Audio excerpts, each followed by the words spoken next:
सभी दर्शकों को मेरा जय भीम, नमस्कार, आदाब, सत श्री अकाल। फिरका परस्ती की बातें करने वाले ही फिरका परस्त हैं और सरकार स्वयं दास प्रथा की हिमायती है। ऐसा कहा था मान्यवर साहब कांशीराम ने। कहाँ कहा था, क्यों कहा था, बताऊंगा। मैं वीरेंद्र सिंह, एसएम न्यूज द्वारा चलाई जा रही सीरीज बाबा साहेब कांशीराम, बहन कुमारी मायावती, सत्ता और सम्मान। मैं स्वागत करता हूं एसएम न्यूज द्वारा चलाई जा रही इस सीरीज में सभी दर्शकों का। बात है 10 मई 1989 दिल्ली में। नई दिल्ली में तुर्कमान गेट पर एक बहुत बड़ा आयोजन किया गया था जिसका नाम था शहीदी समारोह। उसमें साहब कांशीराम ने कहा कि आज एक ऐसा मौका है जब हमें पार्टी की बात नहीं करनी बल्कि इंसानियत की बात करनी है और इंसानियत बनाने वाली व्यवस्था की बात करनी है। फिरका परस्ती की बातें वही करते हैं जो फिरका परस्ती करते हैं। जब सरकार और मनवादी पार्टियां फिरका परस्ती खत्म करने की बात करती हैं तब मुझे डर लगता है, क्योंकि इसकी योजना तो पहले ही बन जाती है कि कैसे इस दबे कुचले समाज को तबाह और बर्बाद किया जाएगा और फिर फिरका परस्ती के नाम पे सहानुभूति दिखाई जाएगी। ये मान्यवर साहब कांशीराम ने कहा तुर्कमान गेट पर 10 मई 1989 को। बहन कुमारी मायावती ने कहा कि अंग्रेजों की हुकूमत के दौरान हम कुछ और सोचते थे, लेकिन अंग्रेजों के जाने के बाद हमें कुछ और सोचना पड़ रहा है। हमें इस देश में घुटन महसूस हो रही है क्योंकि ज्यादातर सरकारें हमारा मान सम्मान से रहना पसंद नहीं करती। दिल्ली में आए दिन, चाहे तुर्कमान गेट हो, दिल्ली की झुग्गी झोंपड़ी हो, आए दिन उनके घर उजाड़ते रहते हैं। तो ये बहन कुमारी मायावती ने कहा कि जुल्म बर्दाश्त करते रहने से कभी भी भला नहीं हो सकता। ये जो गैर बराबरी वाली सरकारों की हुकूमतें हैं, ये सुनियोजित साजिश का सामना हमें इनकी करना होगा।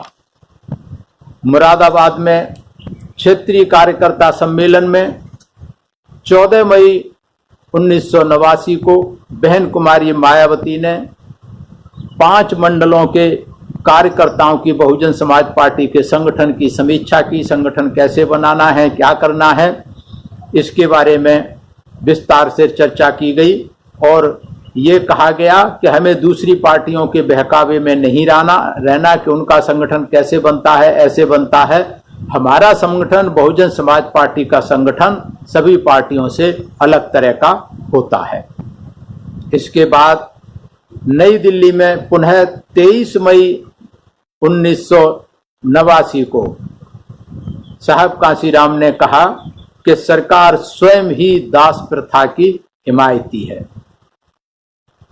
दूरदर्शन साहब ने कहा कि दूरदर्शन पर जितने भी टीवी सीरियल चलाए जाते हैं, महाभारत या रामायण, ये काल्पनिक सीरियल है। इसीलिए दूरदर्शन महानिर्देशालय मंडी हाउस चौक पर करीब 25-30 हजार लोगों ने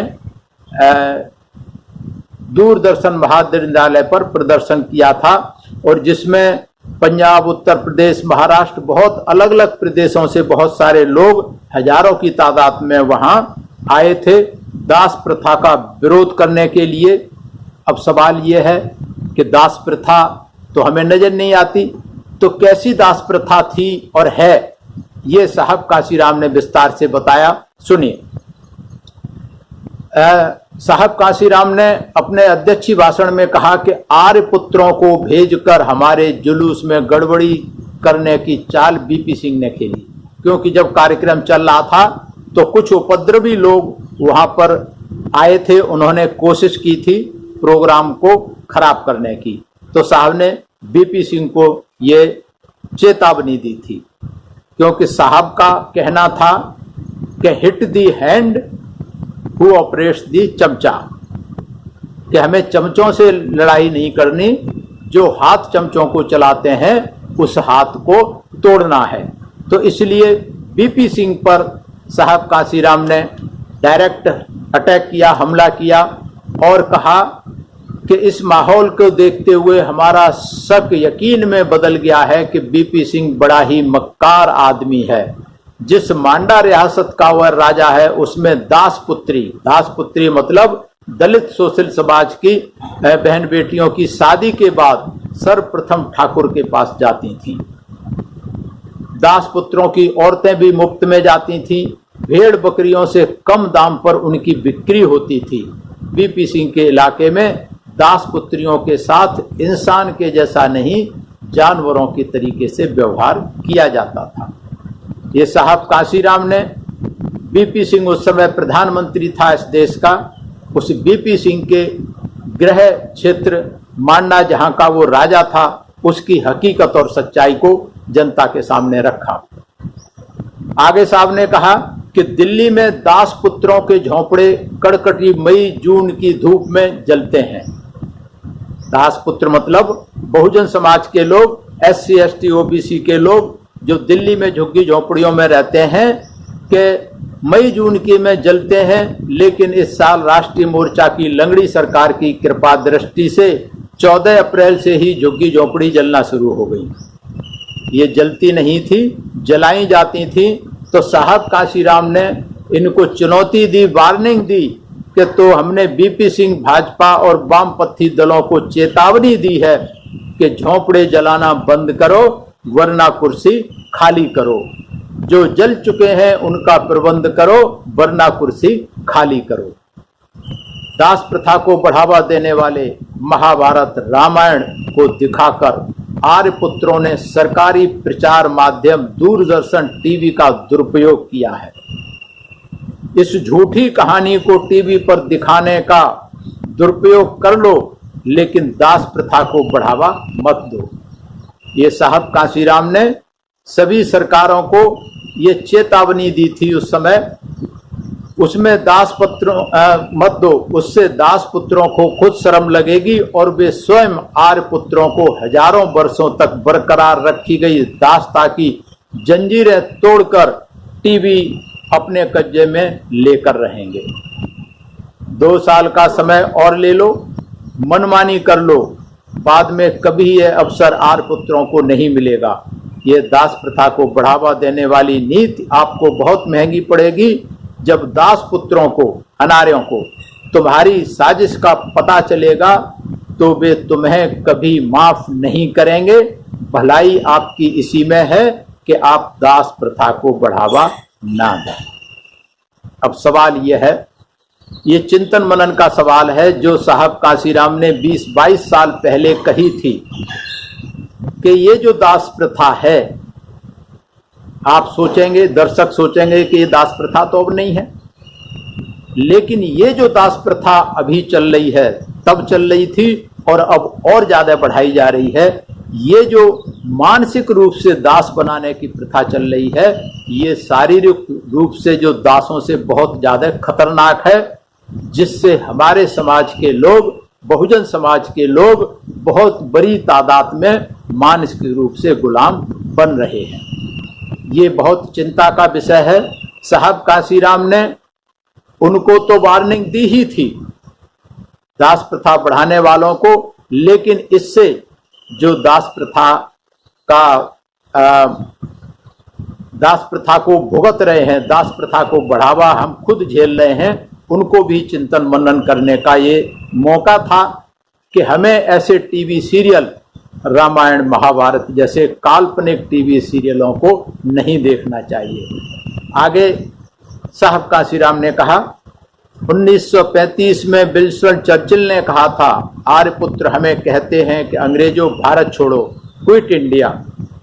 हम अंग्रेज उनको कहते हैं कि आर्यपुत्र आप भारत में 250 वर्ष पूर्व आए हो, हम तो 2500 वर्ष पूर्व आए हो, हम तो 250 वर्ष पूर्व आए हैं। तो जो पहले आया है वह पहले जाएगा, जो बाद में आया है बाद में जाएगा। लेकिन चर्चिल की बात साकार नहीं हुई, क्योंकि अंग्रेज बहुत ही कम थे, जबकि उनकी तुलना में आर्यपुत्रों की संख्या अधिक थी, तो वो जल्दी छोड़कर चले गए।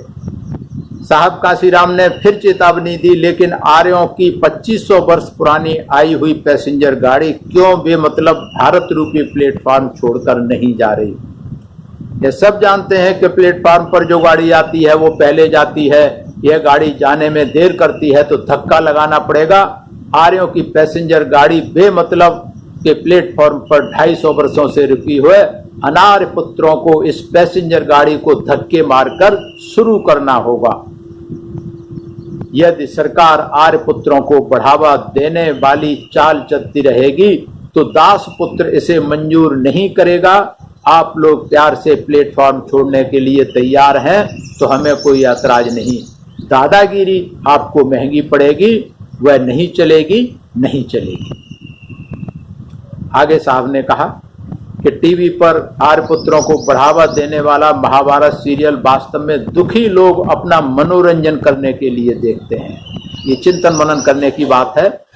वह हर इतवार को मानसिक दासता को बढ़ावा दिया जा रहा है। हर इतवार को दास पुत्रों से कहा जाता है कि तुम कुछ नहीं कर सकते। मनोवैज्ञानिक ढंग से दास पुत्रों को का नैतिक साहस गिराकर उनके अंदर हीन भावना पैदा की जा रही है।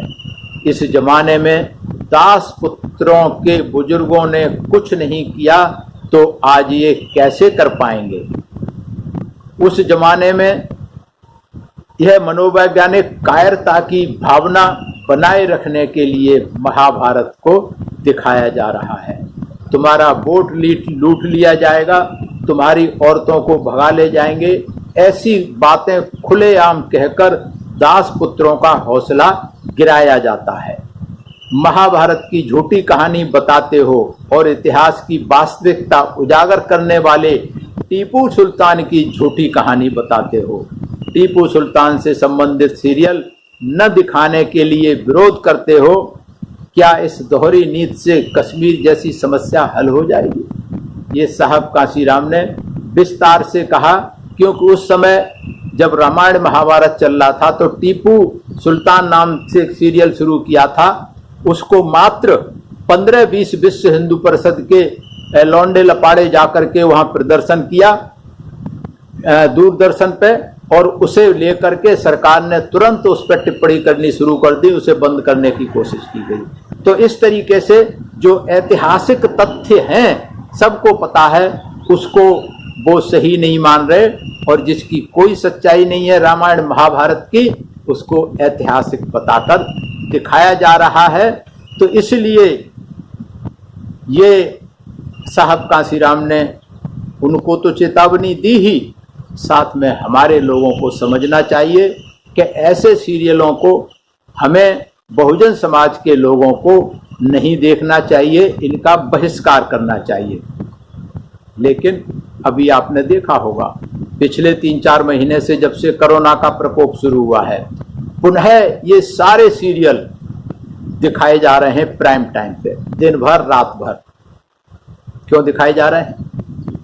इनके पास और कुछ दिखाने के लिए नहीं है कोई ज्ञानवर्धक चीजें। ये सिर्फ इसलिए दिखा रहे हैं कि अभी जो सरकारें ठुकाई पिटाई कर रही हैं दास पुत्रों की, उस ठुकाई पिटाई को जायज करने के लिए, जस्टिफाई करने के लिए ये सीरियल दिखाए जा रहे हैं कि ताकि गुलामी को गुलामी का एहसास कराते रहें बार बार कि तुम गुलाम हो, गुलाम की तरह रहो।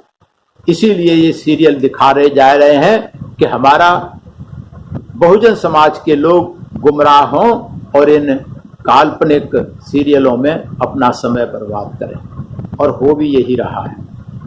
मैंने देखा है बहुजन समाज के लोग, और मैं अनपढ़ गांव के लोगों की बात नहीं कर रहा, मैं शहर के पढ़े लिखे बुद्धिजीवी तबके की बात कर रहा हूं कि बुद्धिजीवी, बहुजन समाज का बुद्धिजीवी सबसे ज्यादा ये सीरियल देखने में व्यस्त है। और सिर्फ सीरियल देखने में ही नहीं, इनको जब समय मिलता है, चाहे तो ऑफिस में चाहे कहीं और, वहां जाकर के इन सीरियलों के बारे में, सीरियलों को ही डिस्कस करते हैं, उन्हीं पे बात करते हैं। तो मुझे लग रहा है कि जो बात साहब कांशीराम ने 20-22 साल पहले कही थी, उस समय शायद इतनी मानसिक दास्ता नहीं थी हमारे लोगों की, जो अब पिछले 20 साल में बढ़ती जा रही है। ये बहुत चिंता का विषय है, ये सोचने का विषय है कि जो सरकार दिखाना चाह रही है, सरकार जो काम करना चाहती है, जो मानसिक रूप से हमें दास बनाना चाह रही है, और हमारे बहुजन समाज के लोग उस दासता में जाने के लिए खुशी खुशी तैयार हो रहे हैं। ये कौन सोचेगा, कौन बताएगा? साहब कांशीराम तो कह के चले गए, बाबा साहब कह के चले गए, और बहुत सारे महापुरुष कह करके समझा के जिंदगी खपा दी इन्हीं चीजों के लिए, इन दास्ता को और गुलामी को बताते बताते, समझाते। लेकिन हमारे बहुजन समाज के लोग इन महापुरुषों की बात को नहीं मानते। इनके फोटो तो लगा लेते हैं, लेकिन इनके बात को मान के राजी नहीं है। जिस हिंदू धर्म में ये गुलामी, मानसिक गुलामी, ये दास प्रथा आज भी चली जा रही है और बढ़ावा दिया जा रहा है, सरकारी दफ्तरों में इतनी तेजी से ये मानसिक प्रताड़ना की जा रही है, हमारे बहुजन समाज के अधिकारियों की शायद पहले ये नहीं थी। लेकिन हमारा अधिकारी मानसिक रूप से गुलाम बनने को तैयार है, लेकिन उसके खिलाफ न सोचने को तैयार है, ना कुछ कहने को तैयार है, ना कुछ करने को तैयार है। मैं इसलिए कह रहा हूं कि मैंने भी 35 साल सरकारी गुलामी की है। मुझे पता है किस तरीके से हमारे छोटे से लेकर बड़े अधिकारी तक प्रताड़ित किया जाता है।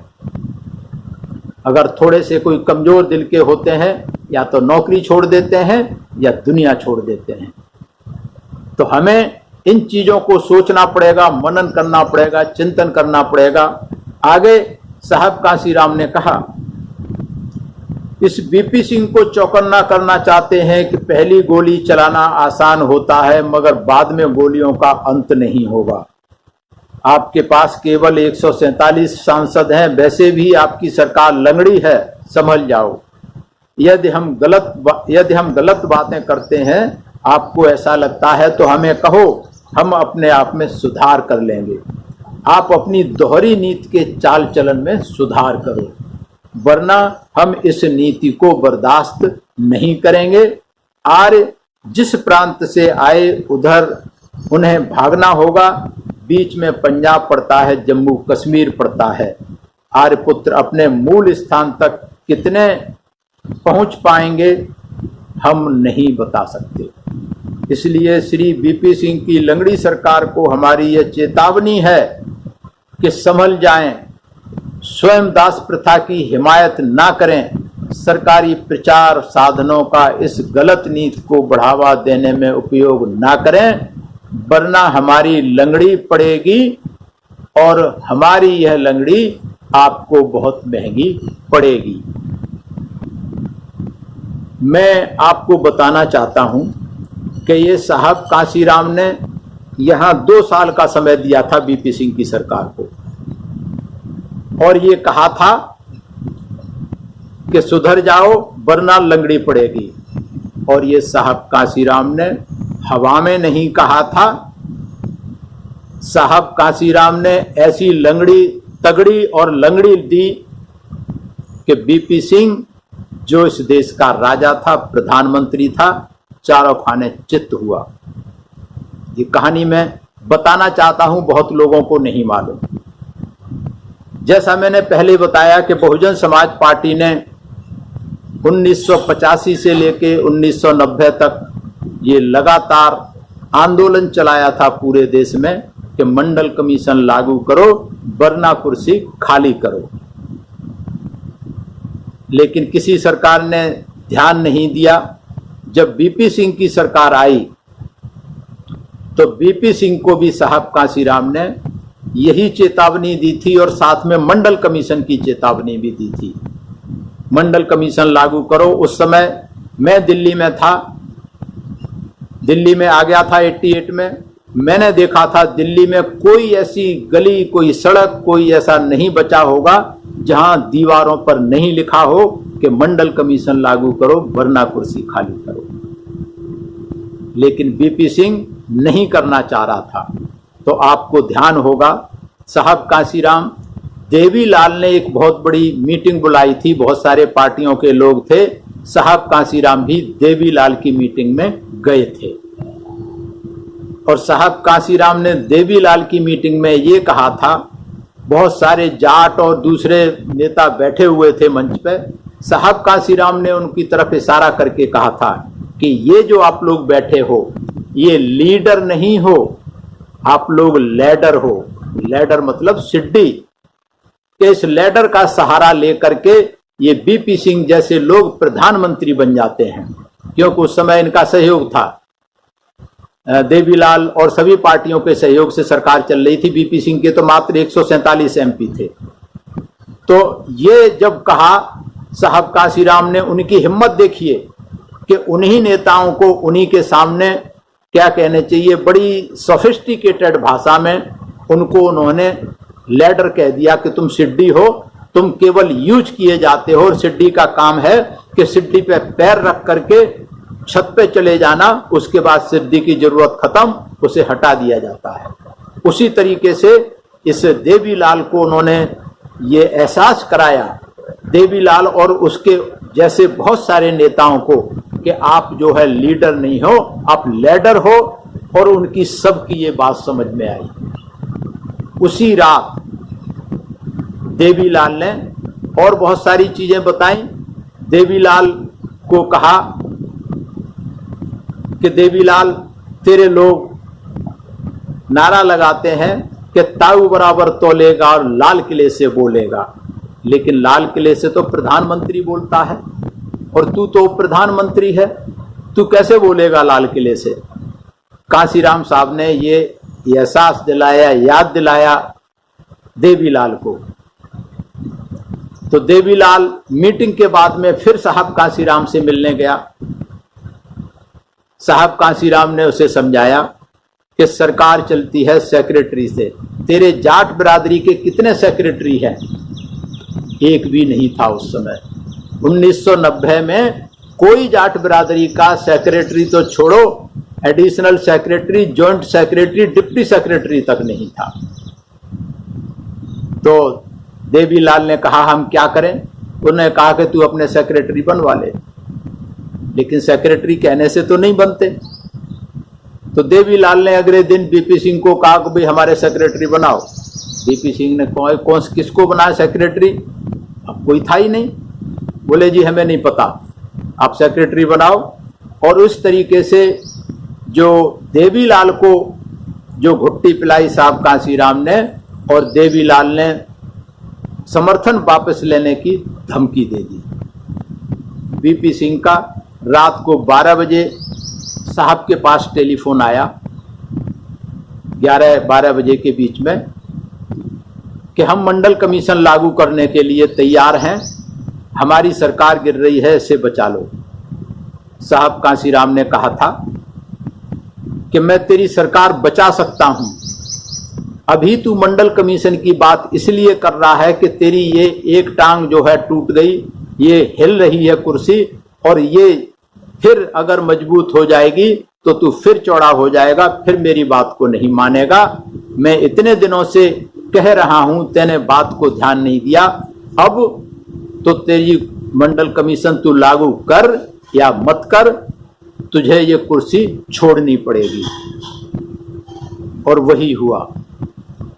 रात को आनन फानन में 12 बजे बीपी सिंह ने बिना मंत्रिमंडल की सलाह किए, बिना कैबिनेट की मीटिंग बुलाए हुए आनन फानन में घोषणा कर दी, मंडल कमीशन लागू कर दिया, मंडल कमीशन लागू कर दिया। सुबह जब बाकी दलों को पता लगा तो बीपी सिंह सरकार से आगे आने वाले दिनों में सबने अपना समर्थन वापस ले लिया, और बीपी सिंह जो प्रधानमंत्री था वो सड़क पे आ गया। ये शायद बहुत कम लोगों को पता है कि इसके पीछे किसका हाथ था। और हमारे बुद्धिजीवी लोग जब साहब कांसीराम देवीलाल के मंच पे चले गए तो अगले दिन पूरा हड़कंप मचा दिया हमारे बहुजन समाज के बुद्धिजीवियों ने कि बताओ भाई कांसीराम क्यों गया देवीलाल के मंच पे। मैं जब ऑफिस पहुंचा तो हमारे लोग भी तैयार बैठे हुए थे। जैसे मैं पहुंचा मेरे भरे, हाँ बता भाई तेरा नेता तो वहां चला गया, तेरा नेता तो बिक गया। तरह तरह के बातें हमारे बहुजन समाज के लोग, बुद्धिजीवी लोग करने लगे।